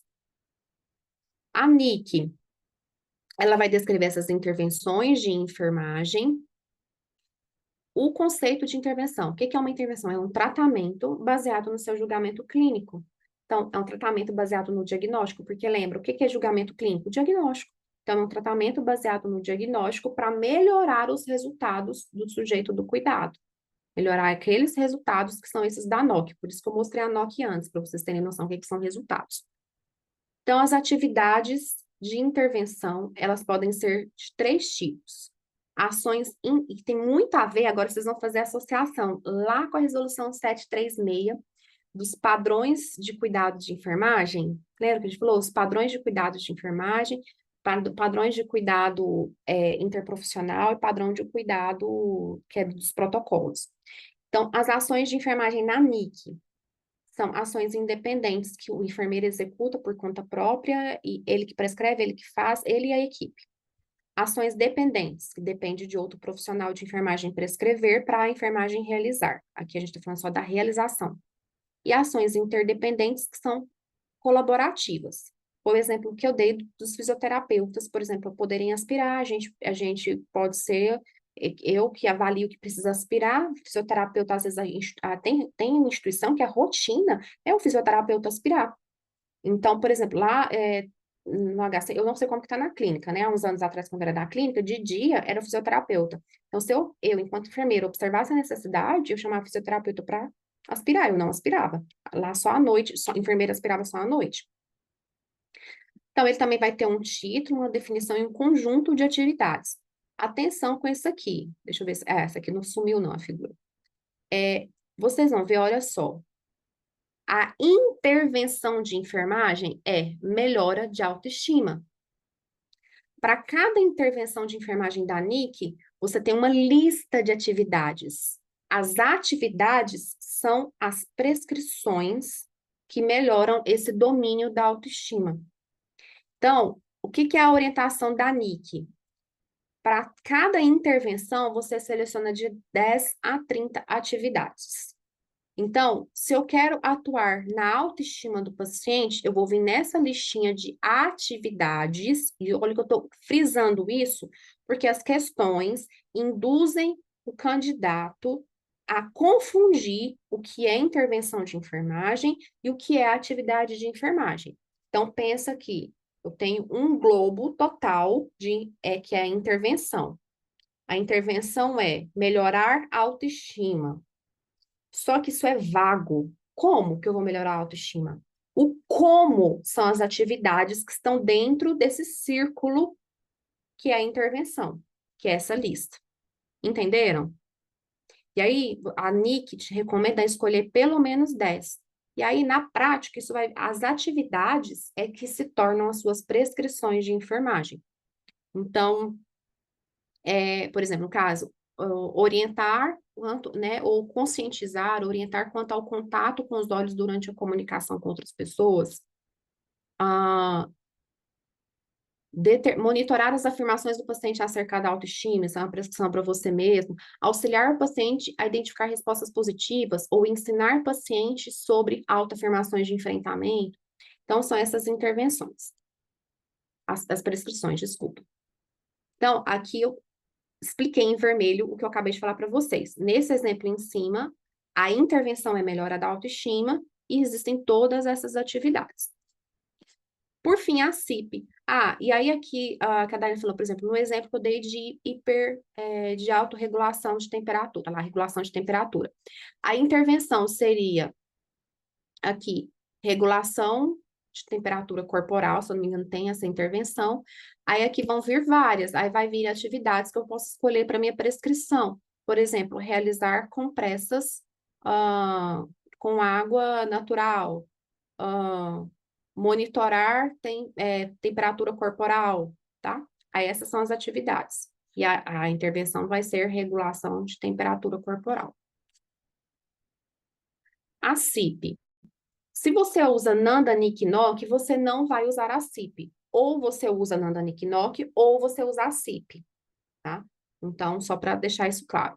Então, ela é uma linguagem que padroniza tudo, essa comunicação geral, e unifica todos os termos. Unifica diagnóstico, intervenção e resultados esperados. Tudo na mesma taxonomia. São 7 eixos. O que cai em prova de um concurso sobre taxonomia? Esses eixos. Aí, gente, vou ser sincero. Geralmente, quando cai CIP, eles já vão te perguntar o eixo, e te perguntar o que é o eixo ou um exemplo daquele eixo. É isso. Nunca vi cobrar mais do que isso. Então, o primeiro eixo é o eixo do foco, que ele equivale àquele foco primário lá da Nanda, que é o tema do diagnóstico. Então, o tema do diagnóstico é dor, não só do diagnóstico, mas da intervenção ou do resultado, porque lá é como se fosse um quebra-cabeça. Você junta as palavras que eles te dão e monta o seu diagnóstico, ou monta a sua intervenção, o seu resultado esperado. Então, o foco é o problema. Dor, mobilidade, ventilação, oxigenação, alimentação, eliminação, enfim. Julgamento é a mesma coisa da Nanda, é opinião clínica, prejudicado, aumentado, excessivo, melhorado, ineficaz, tá? Esse julgamento. O meio é o método ou a forma de intervenção que você vai usar. Então, a educação, apoio, terapia, você vai realizar uma determinada técnica, é o meio, né? O que você vai usar para intervir. Então, realizar uma bandagem, você está realizando uma técnica, por exemplo. A ação é a intervenção em si. Você vai, como se fosse o verbo. Então, a ação é o verbo que você vai usar e o meio o instrumento que você vai usar para intervenção. O eixo 3 e 4 são eixos voltados para intervenção. O tempo é a duração ou momento do cuidado, equivale também ao tempo lá da Nanda. É agudo, crônico, intermitente, só que aqui ele amplia para possibilidade. Então, você pode falar na alta do paciente, na admissão do paciente, no pré-natal, no tempo vivido pelo paciente ou no tempo da condição. Ele é bem mais amplo, justamente, ele tem essa possibilidade tão ampla para você montar como se fosse um quebra-cabeça os seus diagnósticos, intervenções e resultados esperados. Localização é a localização anatômica mesmo, igual tem na Nanda, cabeça, ombro, joelho e pé. Lembrei da musiquinha. E o cliente é quem recebe o cuidado. Paciente, família, comunidade, que também é igual o da Nanda. Então, eles são muito parecidos com a Nanda, o que muda mais é esse eixo meio e ação, que são eixos voltados para intervenção. Então, para usar a CIP, eu dei o exemplo aqui. O diagnóstico seria a mobilidade prejudicada, a intervenção, promover exercícios físicos para melhorar a mobilidade. Eu estou usando de novo o diagnóstico, você repete o diagnóstico. Aqui, o exercício físico. O exercício físico é o meio e o promover é a ação.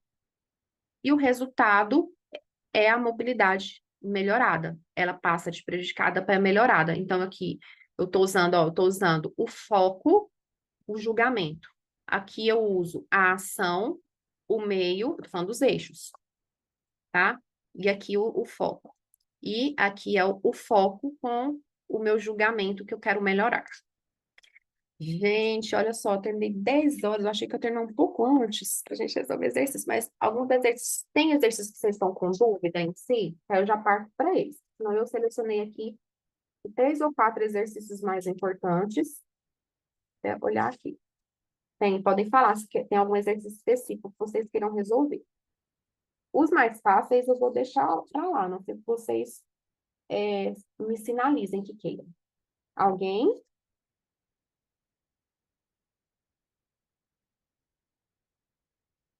Alguma dúvida? Então, eu vou resolver a 15. Deixa eu vir aqui para o exercício.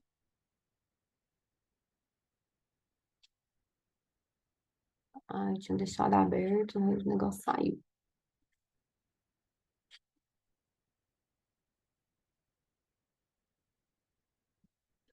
Processo de enfermagem.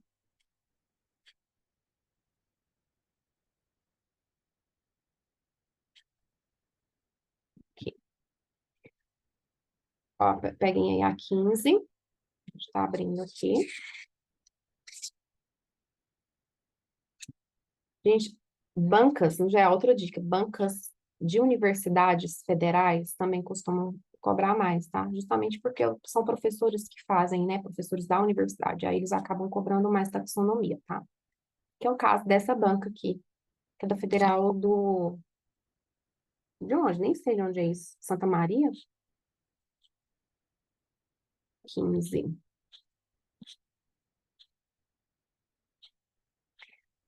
De acordo com a resolução do COFEN 736 de 2024, o processo de enfermagem deve ser realizado de modo deliberado, sistemático, em todo o contexto socioambiental em que ocorre o cuidado de enfermagem. Considere o registro do enfermeiro conforme o caso a seguir. Ao receber o paciente na unidade clínica cirúrgica, o enfermeiro avaliou que o paciente apresentava-se lúcido, orientado e agitado. Mantinha-se em oxigenoterapia com catéter tipo óculos 2 litros por minuto, sonda nasogástrica aberta em frasco com pouco conteúdo de drenagem de coloração esverdeada. O tórax não apresentava alterações, com discreto movimento de tiragem. Na ausculta pulmonar, foi observado presença de sons de crepitação em base pulmonar. Havia bulhas cardíacas normofonéticas, o abdômen estava distendido com curativo extenso na região medial e presença de secreção externa. O paciente apresentava dreno de Penrose em bolsa da região flanco direito sem drenagem. As extremidades estavam frias, faziam uso de sonda vesical de demora, com presença de urina de coloração amarelo-ouro e pouca quantidade. Afirmava sentir dor no valor de 7 na escala numérica de 0 a 10. Eu achei que até que eles exploraram um pouco. Com um caso desse, dá para fazer muita pergunta boa. Mas vamos lá. VOF. Considerando as informações contidas no registro, o enfermeiro estabeleceu que os diagnósticos de enfermagem restabeleceu os diagnósticos de enfermagem, uma vez que identificou sinais como tiragem e presença de secreção no curativo. Gente, primeira coisa, vocês têm que pensar o que são critérios para você compor um diagnóstico de enfermagem. Então, uma vez que ele falou, identificou sinais como tiragem e presença de secreção no curativo, é sinal de quê? Não tem como você estabelecer um diagnóstico de enfermagem. Gente, minha pele tá descascando igual cobra, né? Mas é que eu tô usando ácido, dando agonia. Eu tô vendo aqui, eu tô conversando e tá aparecendo tudo. É minha pele descascando. Não tem como você estipular um diagnóstico de enfermagem com informações isoladas. Lembra o que eu falei? Aquelas informações têm que estar naquele grupo da Ananda.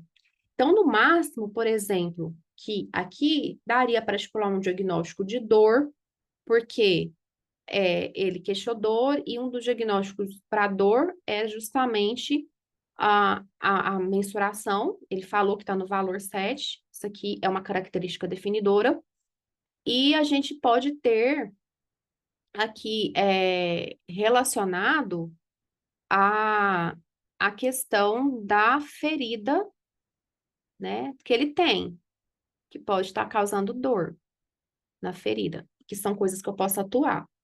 Eu posso atuar na ferida. Então, e aí, mas tem muito mais coisa. Será que a questão do posicionamento que ele tá, não é algo que eu posso atuar, enfim? Então, tá incompleto, as informações estão muito incompletas para você poder estabelecer diagnósticos, principalmente com essas duas coisas isoladas. Tiragem. Tiragem, eu estou pensando em diagnósticos de padrão respiratório. E presença de secreção no curativo de integridade tissular ou pele, dependendo. E tá vazio, eu não tenho muitas informações para estipular o diagnóstico. Tá incompleto. Então, por isso é falso. Próximo, pelo registro, o enfermeiro avaliou integralmente o paciente, pois descreveu a avaliação de todos os passos propedêuticos do sistema respiratório e cardíaco. Gente, o que são passos propedêuticos? Todas as etapas do exame físico, inspeção, palpação, percussão e ausculta. Não tem nada. Não, então, não está integral. Falso. Um diagnóstico de enfermagem poderia ser integridade da pele prejudicada em razão do curativo na região do abdômen. Sim. Agora, deixa eu ver. Ele não citou realmente se é superficial de pele e epiderme, de epiderme e epiderme, ou se está profundo. Então, supõe-se que seja realmente epiderme, né? Derme ou epiderme. Presença de dreno, provavelmente, pelo que falou, é paciente cirúrgico, né? Então, vai ser de pele mesmo. Então, verdadeiro. A evolução de enfermagem pode ser exemplificada pela avaliação da saturação do paciente imediatamente após a realização do procedimento. Gente, que procedimento, que saturação? É saturação do curativo? É a saturação do oxigênio? Tá vendo? Incompleto. Falso. Então, fica a letra A, certo? Essas aqui, gente, é só saber de cor as etapas, né? Nem vou falar. Vou para as de baixo, que é as de taxonomia.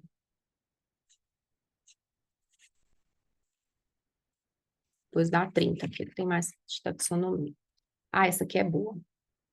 Deixa eu ver. É a outra da verbena, né? Essa não. Ah, olha da CIP, 32. Caiu na FEMIG ano passado, FGV. Assinale a opção, ano retrasado, que apresenta os eixos da CIP que foram utilizados na construção do diagnóstico ventilação espontânea prejudicada. Gente, ventilação espontânea. Isso é ação, foco ou julgamento? Julgamento. Não, ventilação. Só ventilação. Lembra que o julgamento sempre vai ser prejudicado, excessivo, aumentado, diminuído, ineficaz, essas palavras. Ventilação é o foco, é o problema. E aí o prejudicada, eu já falei, é o quê? Julgamento. Então, a 32 fica a letra B. Que é bem esse estilo aqui, ó. Geralmente é perguntando de eixo, CIP, normalmente, tá? Ó, esse aqui, ele exige mais raciocínio clínico, na verdade, geral, do que em si conhecimento de taxonomia, esse 33. Um paciente com comprometimento visual ou ocular pode apresentar os seguintes diagnósticos de enfermagem, exceto. Então, é que ele quer saber. O comprometimento visual, provavelmente, ele é o quê? É uma condição associada. Então, quer dizer que em qual diagnóstico de enfermagem eu posso ter como condição associada esse problema de comprometimento visual. Então, por exemplo, hiperbilirrubinemia neonatal. Ela é um problema que, se o RN tiver a hiperbilirrubinemia neonatal, ele pode apresentar comprometimento visual? Sim. Sim. Então, ok. Aqui a gente está falando de condição associada. Se ele tiver o diagnóstico de dor aguda, ele pode ter, com essa dor aguda, ter relação, uma condição de doença com comprometimento visual? A parte, sim, eu imagino. Esse aqui você poderia deixar de stand-by e ver se não tem uma mais errada, porque assim, você pode pensar que essa pessoa teve uma perfuração de órbita ocular. Ele tem uma dor aguda com comprometimento, certo? Agora, o diagnóstico de proteção ineficaz. O diagnóstico de proteção ineficaz diz muito respeito a, por exemplo, o rompimento de barreiras de proteção. Então, a própria integridade tissular prejudicada, ela está associada à proteção ineficaz, porque você rompeu uma barreira de proteção, que seria a pele, né, e a derme, epiderme, que são todas barreiras de proteção. Então, por exemplo, se a pessoa, o exemplo que eu dei de um trauma ocular, a pessoa ela teve um proteção ineficaz porque ela rompeu ali, teve um trauma ocular? Isso. Sim, machucou, vai abrir barreira de continuidade ali da pele e mucosa, enfim, vai ter proteção ineficaz ocorrendo. E aí ela, como está no olho, ela pode ter esse comprometimento visual. Agora, incontinência urinária de esforço. Tem alguma coisa a ver com o olho? Incontinência urinária de esforço? Não. Não. Então fica a letra D. E a integridade solar prejudicada entra nesses exemplos que eu já dei para vocês. Tá? 34. Da taxonomia da demanda, aqui é porque foi antes da 24, tá? Falando os 6 eixos diagnósticos da enfermagem. Agora nós estamos com 8, tá? Porque esse aqui é antes de 2024. Aqui tá vendo até 2021, 2023, mas são 8 eixos. Mas ela quer saber do tempo, e o tempo não mudou. Agudo é um evento com duração de até 7 dias, Não. é 3 meses, certo? Crônico, evento com duração maior ou igual a 3 meses.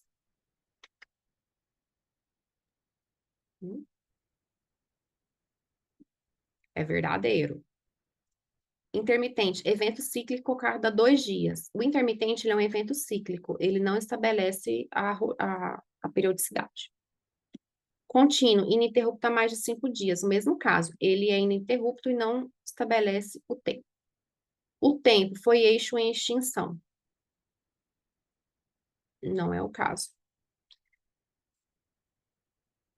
Aqui, 39. De acordo com a taxonomia Nanda, o diagnóstico de enfermagem em síndrome de abstinência de substâncias aguda tem como uma das características definidoras. Gente, lembra que característica definidora, eu estou falando de sinal. Eu estou falando do que é observável, que o paciente tem problema por causa no caso da abstinência. Então, o que que eu tenho de sinal, que eu posso até intervir, e que está relacionado à abstinência? Aqui é o que eu falei, não é decorar, é raciocínio clínico. Então, em relacionado à síndrome de abstinência como característica definidora, é uma evidência da abstinência em si, a desnutrição? A pessoa entrou em abstinência hoje, porque ela entrou em abstinência hoje, ela já vai estar desnutrida? Não necessariamente, concordam? Ela pode estar, tipo assim, gordinha, acima do peso em abstinência. Tá? Hipertensão.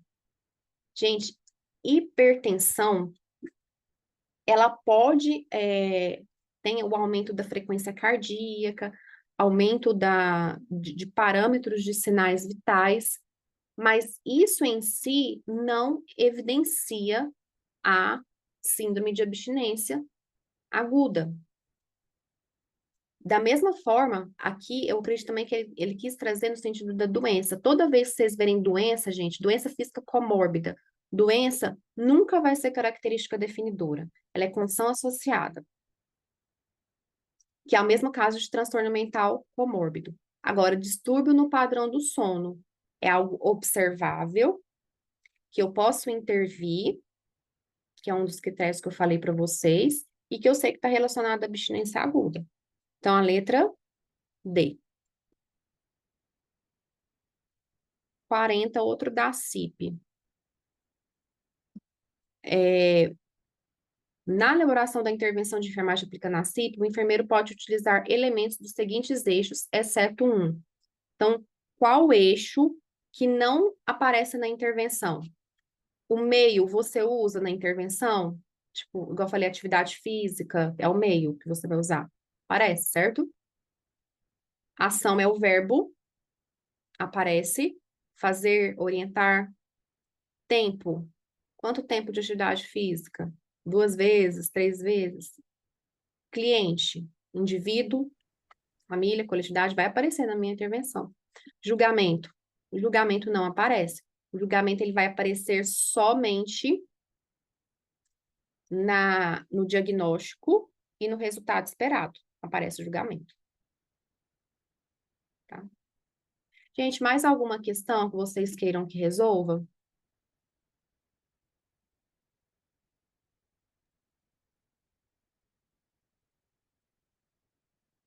A gente passou aí 15 minutos do esperado. Se tiver alguma outra questão que vocês queiram resolver, pode colocar lá no grupo e resolve. Tem também os comentários das questões. Espero que tenha ficado claro e que tenha, assim, aberto a mente de vocês para a vida mesmo, na enfermagem, sabe? Eu sou suspeita, porque eu acho que o enfermeiro que domina isso aqui, ó, você aprende muito mais. Tudo que você vai estudar e ver, porque você começa a associar as coisas, o raciocínio clínico, né? Tá? Pessoal, então, ninguém tem nenhuma coisa pra falar? Então, tenha uma boa noite. Amanhã a gente sobe a aula e o resumo, tá? Amanhã mesmo sobe, tô pedindo pressa aí para eu sei que vocês usarem para estudar, para ainda ver esse resumo aí para o concurso. E a gente é o nosso último encontro essa semana. Desejo para vocês uma prova abençoada, que vocês possam se lembrar de tudo que vocês estudaram, revisaram, e que esse seja um momento de vocês. Eu realmente oro, peço isso a Deus, mas se não for também, que saibam que Deus tem o melhor para vocês, no momento certo, né? Eu já tive uma prova que eu queria muito, que na época era da SES Goiás, e que eu não passei, mas depois eu passei em outros muito melhores, e o que eu estudei para a SES foi fundamental para tudo aquilo. Espero que realmente agora seja o seu tempo, mas se não for, né, eu peço para vocês que não desistam e não joguem fora tudo que vocês aprenderam até aqui, tá bom? Um abraço e boa noite, pessoal. Boa noite, obrigado.